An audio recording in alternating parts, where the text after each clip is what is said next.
క్లిష్ట పరిస్థితిలో స్తుతించు, గొప్ప అద్భుతం చూస్తావు. హల్లెలూయా. మామూలుగా స్తుతించడం ఓకే, మంచిదే.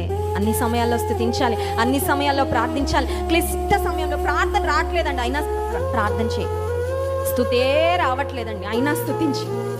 కొన్ని ఇష్టం లేకపోయినా చేయమండి. మనం తినబుద్ధి కాదు, అయినా తింటాం కదా. కొన్నిసార్లు ప్రార్థన చేయబుద్ధి కాదు నీకు, ఎందుకంటే నీకు వచ్చిన పరిస్థితులను.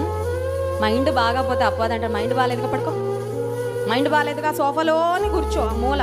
దేవుడు అంటున్నాడులే, నీ మనసు అంగీకరించకపోయినా, నీకు చేయబుద్ధి కాకపోయినా స్తుతించడం సరి అయిన పని, ప్రార్థించడం సరైన పని.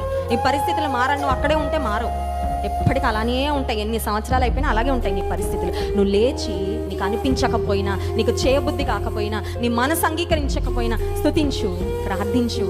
పరిస్థితులు, నీ పరిస్థితులు మారుతాయి. నిన్ను చూసి ఎదుటి వారి పరిస్థితులు కూడా మారిపోతాయి. హల్లెలూయా.